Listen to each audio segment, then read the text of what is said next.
5 আগস্টের পর থেকে ভারতে বসে ষড়যন্ত্রের ছক আঁকছে নিষিদ্ধ আওয়ামী লীগ। শেখ হাসিনা ও তার দলের নেতাকর্মীরা মিলে দেশে অরাজকতা সৃষ্টির পরিকল্পনা করে আসছে। 3 মাস সক্রিয় থেকে সরকারকে অচল করার লক্ষ্যে চক্রটি এখন 3টি লক্ষ্য ঠিক করে মাঠে নেমেছে। এর মধ্যে তাদের অন্যতম টার্গেট বিএনপির ভারপ্রাপ্ত চেয়ারম্যান তারেক রহমানের দেশে আসা প্রতিরোধ করা। এমনই তথ্য জানিয়েছে নাম প্রকাশে অনিচ্ছুক পুলিশের উচ্চ পর্যায়ের এক দায়িত্বশীল সূত্র বলছে এই চক্রের প্রধান টার্গেট 3টি। প্রথমত আগামী জাতীয় নির্বাচন ভণ্ডুল করে দেওয়া, দ্বিতীয়ত যে কোনো উপায়ে বিএনপির ভারপ্রাপ্ত চেয়ারম্যান তারেক রহমানের দেশে ফিরে আসা প্রতিরোধ করা, আর সবশেষ একের পর এক ঘটনা ঘটিয়ে দেশকে এমন পরিস্থিতির দিকে নিয়ে যাওয়া যেন শেখ হাসিনা ফের প্রধানমন্ত্রী হিসেবে দেশে ফিরতে পারে। সূত্র আরও জানায়, অন্তর্বর্তী সরকারকে ফেলে দিতে আওয়ামী ফ্যাসিস্টদের ষড়যন্ত্র পরিকল্পনা 2 সক্রিয় করা হচ্ছে, যার প্রধান টার্গেট অক্টোবর থেকে ডিসেম্বর। 3 মাস জুড়ে সক্রিয় থাকবে তারা। এর আগে সরকারকে অচল করে দিতে দেশের দক্ষিণাঞ্চল থেকে বেশ কিছু কার্যক্রম শুরু হবে।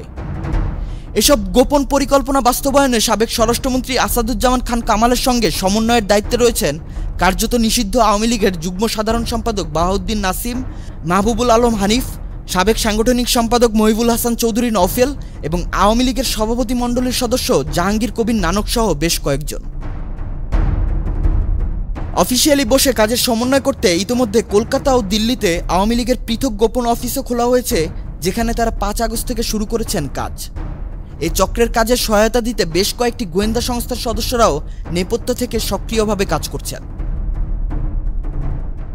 আওয়ামী লীগের নীতি নির্ধারকরা মনে করেন, এত বছর অপরাধ করে জাতির কাছে ক্ষমা চেয়ে রাজনীতিতে ফিরে আসা তাদের জন্য সহজ হবে না, আর ভোটের মাধ্যমে ক্ষমতায় ফিরে আসতে অনেক পথ পাড়ি দিতে হবে।